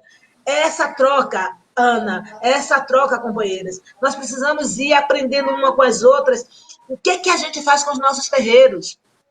Os terreiros de candomblé estão dentro das favelas, estão dentro das periferias, estão dentro das comunidades. É a primeira, é a primeira tábua de salvação da população. Como que a gente qualifica o espaço do terreiro para ser um espaço de acolhimento, de cura, de diálogo, mas também para ser um espaço que a gente não vota em evangélico, que um espaço onde a gente potencializa os nossos, onde a gente compreende. E aí eu concordo com a Érica e concordo com a Catiara. Como a gente não chega e a pessoa precisa comer, dá meio-dia na casa de todo mundo todos os dias, quem primeiro chegar com o primeiro grão de arroz, quem primeiro chegar com o primeiro grão de feijão, leva nosso voto. Como que a gente rompe com isso? Porque eu sou de uma geração de alagados de Salvador, que os políticos botavam a gente para receber um feijão e a gente quase se matava porque todo mundo queria pegar o grão de feijão. Nós não precisamos nos colocar tão vulneráveis e disponíveis, porque o que nos deixa vulnerável, Érica, você disse muito bem, é essa falta de socorro. Você olha para uma mãe, ela olha para um lado, ela olha para o outro, ela não tem um socorro. Então, o primeiro socorro que vier, que pode ser a igreja evangélica que vai matar o filho dela, que pode ser o branco lá da empresa que explora ela, que explora o filho dela, que nos explora. E aí, como é que faz para ser aliança? A nossa aliança é preciso ser construída com nós, por nós, para depois a gente aliançar com qualquer um outro. Aliançar com o outro sem aliançar conosco. Então, para mim, a forma de colaborar, como é que a gente compartilha as estratégias, como é que a gente compartilha a expertise de cada um, de cada lugar, para nos potencializar. Porque só pensando em nós 6, nós 8 que estamos aqui conversando, nós 7, cada uma de nós traz acúmulos, cada uma de nós traz experiências, cada um de nós traz estratégias de sobrevivência. O que a mãe de Érica Malunguinho fez? E o que meu pai e minha mãe fizeram? E o que cada um desses nossos fizeram? O que cada uma mãe de santo faz? O que cada um sambista, o que cada um capoeirista faz? Os capoeiristas estão em todas as comunidades de Salvador. Eles não querem que os nossos meninos sejam usuários de drogas, entrem no tráfico. Eles estão ali com o mínimo, mas eles têm muito pouco. Como que a gente mobiliza esforço, recurso para dar suporte àquele grupo que está cuidando das crianças? Alguém cuida das crianças, alguns cuida dos idosos. Nós não vamos poder cuidar de todo mundo, mas como que a gente compartilha a responsabilidade, mas como que também a gente avança para fora do nosso território para construir uma sociedade democrática, plurirracial, onde todos, negros, brancos, gays, trans, lésbicas, todas nós, com as nossas diferenças, podemos ser potencial de uma transformação global. Não existe transformação sem racismo no Brasil, ela tem que ser global. Porque os sujeitos que instituíram a colonialidade, a opressão e o racismo são os mesmos sujeitos. Então, como que a gente faz isso? Talvez esse seja o nosso grande desafio do futuro. Eu posso ir na sequência? ¿Posso ir? Sí, porque perdimos a Ana un segundito, así que sí, por favor. Posso ir? Gente, minha internet está ruim, ela está caindo, vocês estão percebendo? Ah, não, você está bem. Sí, por favor, continúa, Érica, porque... Tá bem? Sí. Tá dando uns tilt aqui. Posso, na sequência, responder? Vai com tilt mesmo. Tá bom. Veja bem, uma coisa que a Valdeci falou, né, que eles levam o nosso voto, eles levam nossa fé também. Eles levam tudo, porque, né, o genocídio é um epistemicídio, né, levar cultura, levar conexão com a fé, leva tudo, eles levam tudo. Eu sempre falo, eu fui historicamente roubada, eu acordo e falo assim, fui roubada, eu já acordo assustada, eu fico caçando o que tem. Mas olha só, tem uma coisa, a gente está falando de muitos comos, né? E tem coisas que estão em curso, né? A Catiara deu exemplo aí da rede de proteção ao genocídio, a gente sabe que tem inúmeras outras ações acontecendo. Eu definitivamente, eu não acredito no Estado, embora a gente tenha que estar nesse lugar, a gente tem que tensionar esse lugar do Estado, mas a gente não pode contar com o Estado, né? A gente tem que tensionar, tem que disputar, tem que tretar com o Estado, mas a gente não pode contar com o Estado. Eu acredito na sociedade civil, organizada e desobediente. É nisso que eu acredito. E revolução, né? Eu sempre falo que revolução não é uma coisa grande. Revolução, ela é uma coisa pequena, que ela transforma à medida que vai acontecendo. Então, assim, é pegar o panfleto de Exu, colocar debaixo do sovaco e ficar batendo nas portas no sábado. Estou criando uma metáfora aqui, mas o que eu quero dizer é o seguinte: não tem uma baiana de acarajé ali naquela esquina? Por que eu, que como naquela baiana de acarajé, ou não posso mobilizar um grupo de pessoas, inclusive da própria comunidade, para fazer propaganda daquele acarajé? Mas aí você fala assim: olha, baiana, tá vendo que eu tô trazendo mais gente aqui? Isso aqui é luta preta, viu? Você tá vendo que é o povo preto? Por isso que você tem que acender e você, né, tem que retroalimentar. Assim, é uma coisa que parece muito boba, mas isso se chama pregação. Isso, a cultura evangélica ensinou antes, é pregação. Isso eu estou falando desde pequenos comércios, né, a valorização de artistas, de profissionais, de donos de mercearia, de mercadinho, etc. A gente tem que fazer essa pregação constantemente. Essa pregação, ela tem que acontecer. Tem uma coisa, né, que eu estava falando dos pretos Estados Unidos, porque além da questão do berço do capital, né, ser ali, tem uma coisa que é muito importante que aconteceu naquela história, que é assim: preto é preto, branco é branco, né? Assim, não teve esse mito da democracia racial, não teve esse conjunto de enganações, né, de ludibriamentos que foi acontecendo aqui no Brasil, de modo que as pessoas não conseguem se compreender como pessoas pretas. E isso é uma demarcação muito interessante, que faz com que, por exemplo, os brancos de lá, simplesmente eles não queriam, né, comprar coisas dos negros, simplesmente eles não queriam casar com os negros. Isso fez com que a população negra se afrocentrasse de forma a partir também da rejeição da pessoa branca. E assim, aqui a gente não compreende essa rejeição e ainda busca uma aceitação pela fragilidade dentro de um processo histórico, etc. Não é tão maniqueísta como eu estou descrevendo, mas existe isso, né? Então, para a gente cavar aí uma confiança entre nós e apresentando esse lugar de restauração do afeto, da confiança, da afrocentricidade, a gente, né, tem a obrigação política, que aí é de forma organizada pelos coletivos, mas é a pregação, como eu falei. É colocar o panfleto de Exu debaixo do sovaco e pregar. É pregar, assim, eu prego toda hora. Eu converso com os manos, com as manas. Quando eu vou comprar uma lata de cerveja no isopor, na padaria, no camelô, tudo, eu vou comprar, mas eu faço uma pregação. Falo: sabe por que eu estou comprando de você? Vou até pegar 2, porque você é uma mana preta, etc. E tá, assim, eu faço questão de aliançar isso, sabe? De pactuar, porque é isso, né? A consciência negra, ela precisa acontecer, e isso perpassa além da militância organizada, que é fundamental, nessa militância que a gente não consegue alcançar porque as pessoas não vão se organizar, porque inclusive elas nem se reconhecem muitas vezes como pessoas pretas, e nem se reconhecem neste lugar periférico e etc e tal. Elas só estão lutando por um lugar na mesa da casa grande, um lugar ao sol. Ela quer um feijão, sabe? Ela quer ser vista. Então é muita coisa. Então acho que cabe a gente fazer isso. Para finalizar, vou falar sobre a eleição. A eleição é o seguinte: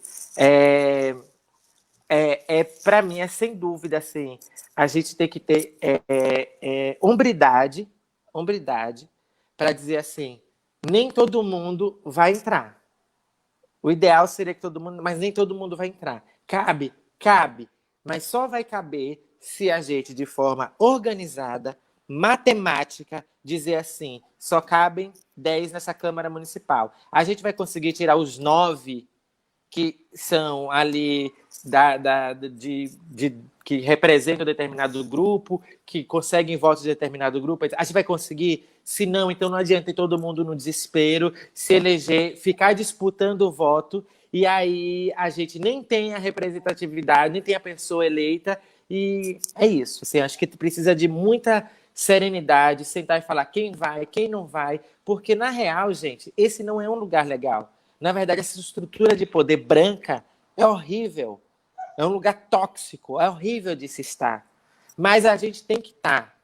E uma vez que a gente tem que estar, precisa de estratégia. É isso, fazer mapeamento de voto, saber quais são o nicho eleitoral de X, Y, Z. Né? Seria uma parte para a gente contar com a esquerda, mas a esquerda não vai largar o osso. Então, assim, a gente precisa saber e desenhar por números quantos votos eu preciso, é essa comunidade, então foco na missão e saber fazer esse jogo, entende? Então acho que precisa de estratégia no sentido muito prático, que é de números, matemática, de quantos votos precisa e como vai conseguir isso. E uma outra coisa é que é importante que sejam pessoas pretas, óbvio, mulheres pretas, óbvio, é importantíssimo, mas isso não é suficiente, porque, inclusive, a própria direita, os reaça, aliás, só a direita, inclusive, elegeu um prefeito preto em São Paulo, na maior cidade da América Latina. Olha isso. Só a direita foi capaz de colocar ali como do lado eu não gosto de citar os nomes, tá? Porque eu não gosto de trazer coisa ruim, mas aquele outro que anda ali de chaveiro com o presidente acidentalmente eleito. Só a direita foi capaz, ele, inclusive, foi o deputado federal mais votado no Rio de Janeiro. Vejam bem isso. A gente está moscando? Tá. Por quê? É o povo preto? Não é o povo preto que está moscando. Sabe quem é que bloqueia, que interrompe? A esquerda. Porque eles não são capazes de potencializar, porque eles não acreditam, eles desconfiam da gente. Então, assim, só é possível um preto e uma preta que tiver no cabresto, entendeu? Que tiver ali amarrada e que vá colocar raça abaixo de classe. Assim, eles só aceitam se for assim. E aí, para finalizar, a gente tem que ter muita expertise disso, porque a direita já está construindo. Esses dias na campanha, a última campanha para governador, eu vi uma escola de samba, um monte de preta, tal, não sei o que, aqui no Teatro Municipal. Eu falei, tá, né, quem é, né, que tá... Sabe quem era? Era a campanha de quem? De um dos maiores genocidas brancos desse país. Assim, de um período do estado de São Paulo, onde o genocídio foi o cara que lançou a frase bandido bom é bandido morto. Sabe? E aí estava uma escola de samba. Esse cara e esse grupo político já entenderam o que nós construímos às duras penas em termos de militância, que ressoa no imaginário da quebrada. Só que aí, até chegar ao ponto de discernir o que é um preto assim e outro preto assado, é um outro passo. E aí é que o bicho pega. E assim, eu não estou falando de forma alguma que o nosso povo não tem intelectualidade, etc. e tal, mas a gente foi precarizada no processo de formação educacional, de formação política, e essa galera confunde. Você assiste uma TV para ver uma análise, você fica confusa, entende? E isso é feito, o próprio uso da linguagem, para que a gente se atrapalhe. Então, assim, a gente tem que amarrar isso entre nós, e assim, quando a gente for lançar candidaturas, que vai ser, obviamente, no campo progressista aí da esquerda, etc. e tal, saber muito bem determinar os territórios, determinar onde é o quilombo. Então, assim, tem aí o partido, mas aqui é o quilombo, aqui, ó. Aqui, ó, o quilombo tá aqui, entendeu? A Nação Palmares está aqui, nem vem, senão, assim. Então, acho assim, porque senão é isso, né? Só vai ser um preto, uma preta, mas que não consegue nem, às vezes, nem falar a palavra negro, assim, publicamente. Então, a gente precisa dar esse salto. Então, outro dia a gente pode conversar mais sobre, de forma mais esmiuçada, como pensar em campanhas políticas. Tem algumas Ótimo, coisas que eu acho que eu vou peço licença. Vocês estão me ouvindo bem? Tá baixinho. A primeira... Vou puxar aqui mais perto. Vocês conseguem me ouvir melhor agora? Eba, sim. É o seguinte, muita coisa eu consegui aprender aqui com as manas e outras coisas eu venho pensando há bastante tempo. Eu acho que nessa pergunta que você traz sobre como as pessoas que não estão no Brasil podem contribuir, eu acho que dentro da lógica que tudo que foi falado é pensar novamente na transferência de saberes e também no mapeamento das lideranças e de todos os trabalhos que já são feitos e que são coerentes com a nossa luta. Por exemplo, tudo que a irmã estava falando sobre o trabalho gigantesco e poderosíssimo que ela faz na comunidade dela é um trabalho que, com certeza, várias pessoas no Brasil não fazem nem ideia. Então, não só nós que estamos aqui organizados precisamos transferir os saberes que já adquirimos, seja pela universidade, seja pelo axé, seja pela minha mãe. A branquitude fala muito sobre o autocuidado, sobre o autoconhecimento. E eu acho que se a gente pegasse o termo do autocuidado, do autoconhecimento, trouxesse para nós enquanto comunidade, tem muitas coisas que nem a irmã Valdeci começou falando que ela tem 60 anos e 40 anos de resistência. Tem muitas coisas que ela já fez, que ela já sabe, que ela já vivenciou, que a gente não precisa passar e que poderia se voltar a ela para compreender e sobre uma nova perspectiva, trazendo para o momento presente, agregar isso à proposta de resistência, de luta, porque o processo de emancipação é um processo muito longo. E eu vejo que, assim, entra, assim como no Brasil, que não tem um projeto de nação, mas tem vários projetos políticos, a gente tem várias pautas e a gente precisa apoiar esse todo, a gente precisa compreender quem são as pessoas. E eu vejo muito que quando chamam também os artistas, capoeira, quem tem uma filosofia de capoeira enraizada na sua vida, quem tem o axé na música que canta, não é passarinho, não é alguém que não tem o que falar, não é alguém que só vai cantar, engrandecer aquele evento, trazer aquele momento de paz e que não merece um momento também de fala.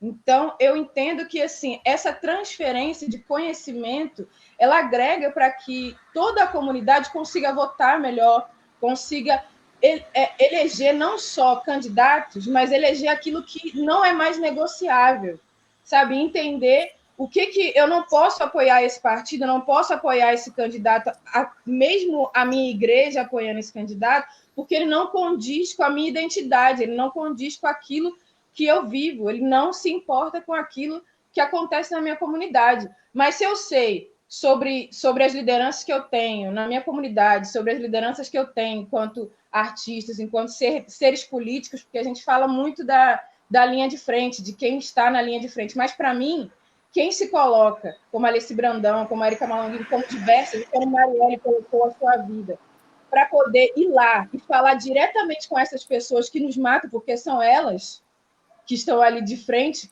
com os políticos, com as pessoas que estão enquanto lideranças organizadas, quando essas pessoas saem da comunidade, saem da favela e vão para além do protesto, como a nossa Mona falou, viver dia a dia essa luta, essa resistência, elas estão cara a cara com essas pessoas que provocam todas essas violências. Então, elas já são linha de frente. Elas já são. A gente volta nesse lugar de, assim, quantos mais precisam morrer para que a gente chegue nesse lugar de emancipação. Eu não quero que ninguém mais morra, não aguento mais, não suporto mais.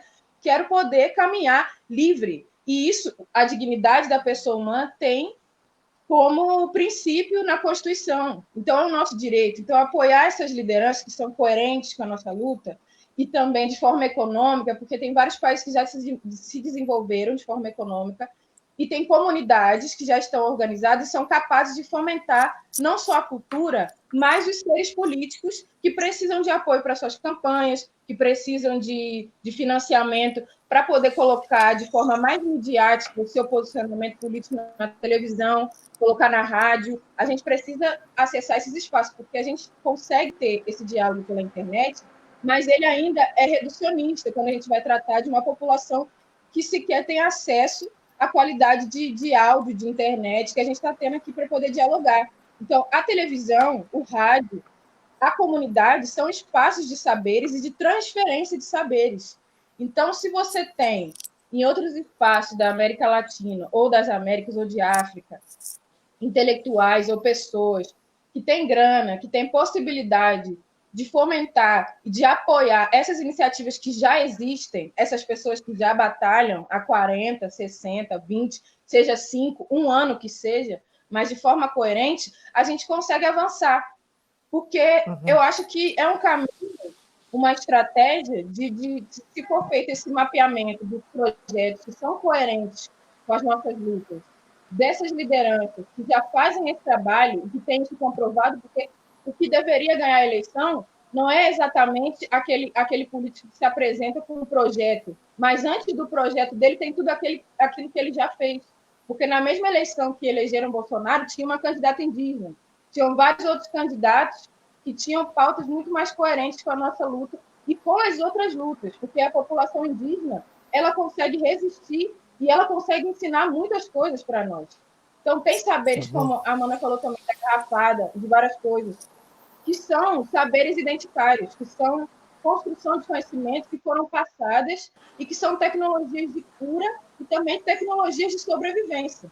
Então, eu acho que assim, uma forma coerente e rápida de fazer isso é organizar isso de forma econômica e também jurídica, para poder a gente fomentar e apoiar, porque tem muita coisa se criando, tem muita coisa se tentando criar novas tecnologias, sendo que já tem muitas que existem e que precisam de apoio para se ampliar, para tornar-se maior. Então, eu acho que é isso, tentar trazer esse autoconhecimento, primeiro para dentro de si, depois para dentro da sua casa, respeitando seus mais velhos e discutindo também dentro de si aquilo que já não cabe mais e aquilo que cabe dentro da realidade atual e ampliando isso de forma gradual, sabe? Sou eu me cuido, eu entendo meu axé, depois eu entendo a minha mãe, eu entendo a minha avó, e aí eu vou entender minha comunidade, vou apoiar minha comunidade e vou seguindo até conseguir ter um apoio e um fortalecimento enquanto nação. Porque eu acho que é um caminho que se torna mais viável e menos cansativo, porque assim a gente consegue fazer isso de forma coletiva, comunitária, sabe? Sobrou um pouco aqui, seja de dinheiro, seja de força, seja de perspectiva, eu vou partilhar para que a outra pessoa, a outra comunidade se sustente, continue existindo e possa prosseguir nessa luta, porque todas as conquistas que nós tivemos, elas que se manteram, elas foram também apoiadas dentro da legalidade. Então, desenhar isso, pensando que o nosso povo é um povo que luta, mas também é um povo que entende o que é amor, o que é felicidade, o que é respirar, o que é ir lá e poder ter a liberdade de viver como se quer, merece também que a gente volte para si e apoie essas pessoas que já estão fazendo esses movimentos. É isso que eu queria dizer. Sim, obrigada, Jéssica. Só duas coisas. A gente tem duas mulheres pretas fazendo a tradução e a gente está falando super rápido, então elas estão meio pirando, né, para traduzir para o inglês e para o espanhol. Então, se a gente puder falar mais devagar. E eu também, elas são voluntárias e a gente falou para elas 1h30, então não quero passar do tempo que a gente combinou com elas, falei 1h30 no máximo. Então, eu gostaria de dar mais uns 3, 4 minutos para a Iane e para a Catiara, antes da gente terminar de novo com a Jéssica cantando. Então, acho que me senti contemplada em várias falas aí das companheiras, né? Mas eu queria trazer essa questão do que a Val traz muito, né? Que é emergencial, né? A gente é agora, é isso. Enquanto eu estou aqui, o meu coletivo está lá montando a cesta básica, que sexta a gente vai levar, que sábado a gente vai levar e pá. Mas, tipo, qual é o tipo de relação que eu estou tendo e que o grupo quer ter com essas pessoas faveladas, sabe? Porque quando a gente entrega a cesta, a gente diz, meu irmão, eu estou entregando porque amanhã pode ser eu, tipo, semana que vem pode ser eu, sabe? E não fica nessa questão do assistencialismo, sabe? A gente não vai fazer da maneira que eles dizem. A gente, por exemplo, não quer tirar uma foto da galera com cara triste segurando uma cesta básica. Não é sobre isso, sabe? Senão aí eu estaria personificando e dizendo que só eu e Anne que estou fazendo isso, o meu coletivo. Não. é justamente o contrário, é de dizer, ó, velho, o favelado se movimenta e tem muito uma questão que é tipo, podem tirar tudo da gente, mas se a gente tiver autoestima, velho, ninguém segura, é aquela história da gente bolar com porra nenhuma. As palavras da favela, a gente bola com porra nenhuma, tipo, a gente vai lá e compra uma parada boa, divide 50 vezes no cartão. Às vezes só tem aquela brusinha assim, ó, de marca, mas nós vai, ó, sabe? Então, acho que o que a gente tem que trabalhar é essa questão da autoestima. E, para isso, a gente precisa de credibilidade. Porque, desde que começou a história do corona, tipo, várias pessoas me procurando. Eu já fiz não sei quantas lives. E pá, não sei o quê. Mas eu fico vendo, quando é que isso vai se transformar em coisa palpável para o meu povo? Quando é que, por exemplo, eu não vou precisar me render a instituições que muitas vezes são instituições parceiras, mas parceiras que me limitam? Olha, Anne, você é parceira, você vai mobilizar, né, aquela questão do exótico. Você trabalha com várias comunidades, você é uma ótima articuladora que enche a bola de uma preta só, que é para a gente achar que a gente realmente é isso, e tipo, tu vai me dar, por exemplo, o resultado de 200 pessoas. Eu quero número. E, de novo, replica o que o Estado faz. Transforma a gente em número, não está interessado na vida de cada uma pessoa. Então, não quero ceder a isso, mas eu preciso provocar. Quando é que, por exemplo, eu vou poder fechar as portas? Porque até agora eu não posso. Eu tenho que ficar dialogando com um monte de gente chata, gente escrota, gente racista, mas porque eu não posso fechar a porta? Porque eu me alimento 3 vezes no dia, mas tem um monte dos meus que não está se alimentando. Eu quero mandar as pessoas pra puta que pariu, quero mandar se lascar e dizer, você é racista e eu te aguentei 5, 10 anos, porque eu não podia dizer isso, sabe? Então, por que as instituições, por exemplo, não vai cobrar um carimbo de uma instituição que precisa ter 30, 50 anos para dialogar com a favela? Não, velho. Eu nasci na favela, quer alguém mais do que isso? Não está em livro o que eu tenho para ajudar, o que eu tenho para oferecer. Não está em livro ainda, porque vai vir. A gente vai deixar documentado, inclusive, o que está acontecendo nessa pandemia, para ninguém dizer que o que salvou a favela foi R$600. Porque não foi. Foi todas essas estratégias, foi tudo que a gente está conversando aqui. Então, eu luto pela credibilidade, eu quero dinheiro para movimentar, porque a gente sempre multiplicou dinheiro, né? Maninha de uma faxina fez milagre, tá ligado? E me criou para hoje eu conseguir quebrar um pouco com isso e ser cineasta periférica, mas assessora parlamentar, e ter um salário que me permite, por exemplo, dizer o não, às vezes, porque eu não posso dizer o não se eu posso formar uma equipe com 3 amigos meus que estão desempregados, senão seria só mais um escrota, e isso eu não quero ser, sabe? Então, realmente, a gente tem que tocar nessa história do dinheiro, porque quando o dinheiro chega, a gente sabe o que faz com ele, porque a gente nunca lidou com ele. E outra é dizer, a gente sabe sim prestar conta, a gente sabe o que é CNPJ, se precisar abrir uma microempresa, a gente vai abrir. Então, parou também de dizer que, não, é porque eu não sei se vocês iam saber lidar. Para, pô, a gente sabe lidar com sem dinheiro, a gente não vai saber lidar com dinheiro, sabe? Desculpa esfarrapada, a gente tá fora.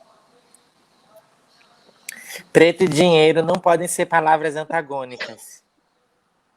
Mostra pra esse bunda como é que faz. Como diz a música do Racionais, né? eu que vou finalizar esse trem aqui?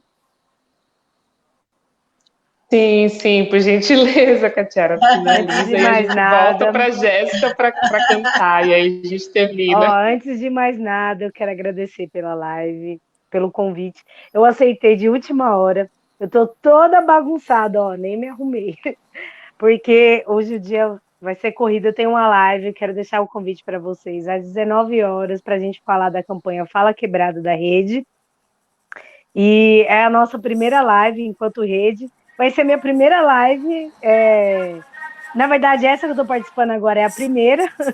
Vai ser minha segunda live, no caso, mas a primeira live da rede, às 19 horas, 19h30. E a gente vai compartilhar um pouco da experiência e falar dessa campanha. E eu quero dizer, assim, que eu queria dar um abraço em cada uma de vocês para renovar as forças, porque não tem sido fácil. Eu passei por uma cirurgia, eu estava de quarentena antes da pandemia chegar, então eu estou em recuperação, estou sem muleta, tem 1 mês andando. Eu cuido da minha mãe e eu estou dizendo isso para dizer que eu não vendi meus princípios para ganhar 3 vezes mais o meu salário para entregar o trabalho de quem pisa o pé no barro e vai nas quebradas, denunciar violência policial, se expor e botar dedo na cara de juiz, porque não vale essa grana que iria me dar qualidade de vida, ela não vale a insônia que eu iria ter por entregar casos e famílias para ONGs de direitos humanos que ganha rios de grana e não faz merda nenhuma. Então, eu costumo dizer que eu sou convidada aí pelo povo para falar de direitos humanos, desde que eu entrei na rede, e eu falava, ué, quando era só quilombagem, não chamava a gente para falar de direitos humanos, porque parece que preto não é visto como humano, né?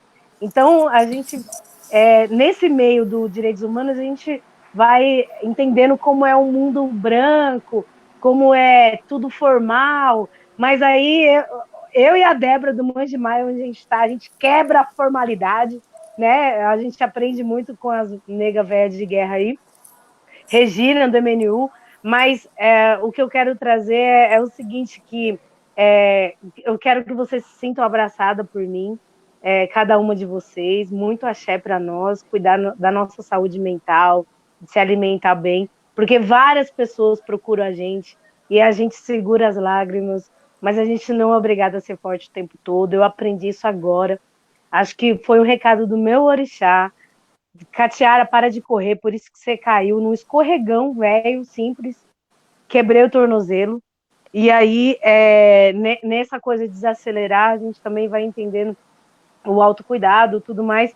Mas o que eu quero trazer é que, para além do axé, a gente convive com pessoas de diferentes posições partidárias, diferentes filosofias, né, e religiões, e nessa diversidade a gente consegue criar meios informais também de resistência, né?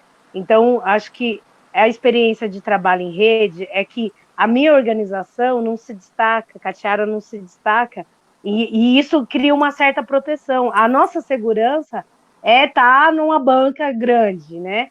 Então, nesse povo aí de direitos humanos que convida a gente para falar, eu estou sempre fazendo essa crítica, né, de que esses direitos humanos é branco. Então, quando a gente denuncia o genocídio, a gente fala, a gente está defendendo o direito dos manos, das minas, das monas, que precisa ser lembrado o tempo todo nessa sociedade, que são humanos, né? Que trata-se de seres humanos que têm o direito à existência. Então, antes de qualquer coisa, é o direito à existência, que vem antes mesmo da sobrevivência, né, Érica? Que as nossas mães, com muita luta, mostra pra gente que isso é enfrentar também a violência do Estado, que é garantir uma casa, garantir a comida, garantir água e luz, com todas as dificuldades e sozinha. Então, para resumir, assim, para entender, para as pessoas entenderem, as pessoas que estão nos assistindo, o que é a luta da rede, é uma luta numa perspectiva de raça, classe e gênero, para não deixar nenhuma mãe preta nesse estado de São Paulo. Pelo menos a gente está aqui nas favelas do estado de São Paulo, mas a gente queria que essa experiência fosse compartilhada para todo o país, a experiência em rede, para não deixar nenhuma mãe preta chorando sozinha. Porque se ela teve o filho forjado ou o filho executado, primeira coisa que ela precisa saber é que ele foi vítima de racismo. A segunda coisa é que ela não está sozinha. E a terceira é que ela pode sim transformar toda a tristeza numa revolta, onde a comunidade mostre para ela a solidariedade que importa, né? Que a gente costuma dizer que o ato na Paulista da visibilidade é importante, mas é o ato na comunidade que mostra para a própria comunidade que aquela vida tinha importância. Porque é 2 palitos para a vizinha da Dona Maria falar assim: ah, estava no lugar errado. Ah, mas ele sempre fazia isso. Ah, mas a polícia é violenta mesmo. Então, a gente está tão atrasado em termos de emancipação do nosso povo, que a gente primeiro tem que mostrar que é uma violência, e depois trabalhar a consciência racial, porque dá muito trabalho descolonizar brancos, mas também dá muito trabalho descolonizar o nosso próprio povo, que não se vê como bonito, que vai lá para as igrejas demonizar, né? E nessa experiência da rede, são várias mulheres de histórias diferentes. Eu vou dar um exemplo aqui, tá? Eu juro que é só isso para acabar. Dona Clarice, se a senhora assistir, desculpa, eu vou dar você como exemplo, porque é uma mulher muito guerreira. Dona Clarice perdeu o filho em 2017. Quando ela descobriu a luta, Dona Clarice teve uma ressignificação na vida dela, que foi ver, olha, tem outras mães organizadas, ela foi no protesto do Lucas, que é vizinho dela. Ela até falou, não fizeram esse protesto com o meu filho, mas eu estou aqui para que nenhuma mãe passe pelo que eu passei. E hoje, dona Clarice está com uma autoestima, gente. É pose de academia, é turbante, é namorado novo. Então, às vezes, o que a gente não está falando de revolução, de acabar com o Estado burguês, mas estender a mão, estender o ouvido, né? No caso, no meio da pandemia, é ouvir pelo Zap, pelo menos. Isso mostra para as pessoas que aquela vida não era número, porque essa vida é número para os sensacionalistas, para os urubu que vem em cima de voto. Essa vida, ela é manchete para alguns jornalistas, né? Mas para a gente é uma história que a gente vê a nossa tia, a gente vê a nossa avó, a gente vê a nossa mãe nessas histórias. Então, para que elas não sejam repetidas e banalizadas, que a gente entende que a melhor estratégia é o território. E aí, no caso, o Lucas foi uma experiência importante de estar vendo pessoas de diferentes partidos, de gente de batalha, com o tiozinho lá do bar, com a mãe da vítima, a jornalista, todos na mesma batida, na mesma pegada, que é não abaixar a cabeça para esse Estado genocida, que quer controlar a gente com medo, né? Então, pensando no território que a gente acredita nesse poder popular, porque é com ele que a gente vai descobrindo onde estão as Marielles, invisíveis nos territórios, porque elas são muita gente, são muitas Marielles, e são Marielles que às vezes a gente subestima, de 14 anos, de 80 anos, ex-presidiário, menino que foi forjado e antes de ser forjado acreditava na polícia, e aí depois passa a ter outra visão. Então, é a própria luta que vai descolonizando essas mentes, né? Para que um dia a oralidade, a ancestralidade tenha o seu devido valor. Sim. Então, fica aí o convite, a live hoje Muito às obrigada. 19h30. Onde? Na página da rede, que é no Facebook, Rede de Proteção e Resistência ao Genocídio. Tá, arrasou, obrigada. Bom, eu agradeço a todas mais uma vez. Gostaria de pedir desculpa porque a gente se alongou, especialmente para as mulheres pretas que estão traduzindo. Desculpa, a gente se alongou. Acho que elas devem estar aí pirando, que a gente fala muito rápido. Mas e ainda mais muito obrigada. Muito obrigada pela potência dessa conversa. É extremamente importante para nós. Eu agradeço demais. Amanhã a gente tem de novo a mesma live com mulheres diferentes da América Latina. Então a live amanhã vai ser em espanhol. Eu gostaria de finalizar com a Jéssica e dizer muito axé para todo mundo. Muito obrigada, e que esse seja o começo aí de muito trabalho conjunto que a gente pode fazer como comunidade internacional mesmo, de pessoas pretas. Muito obrigada, gente. Obrigada, irmãs, Axé. companheiras. Axé. Até logo. Obrigadão. Obrigada a vocês. Axé. Jéssica, eu quero achar sua música depois. Essa que eu vou cantar agora é boa de procurar, hein? Essa é boa de procurar. Vou cantar, então. Obrigada, vocês me ensinaram muito, me acolheram. Cuida de Sori, porque sem a cabeça a gente não vai para lugar nenhum. Então, se sustente, se alimente. É isso. Deus é uma mulher preta e por natureza sei que vou sobreviver. Deus é uma mulher preta, bença minha mãe para lutar e escrever. A morte, meu pai genocida reservou para mim. Porém, minha alma não é uma semente daqui. É semente da mente de Deus, de lá de onde eu vim. Rainhas de ontem e hoje florescem em mim.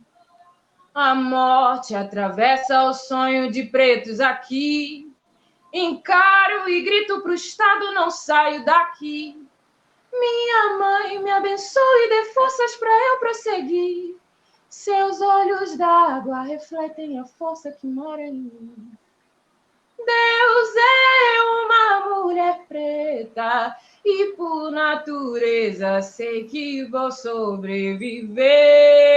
Oh, Deus é uma mulher preta, bença minha mãe para lutar e escrever. Deus é uma mulher preta e por natureza sei que vou sobreviver.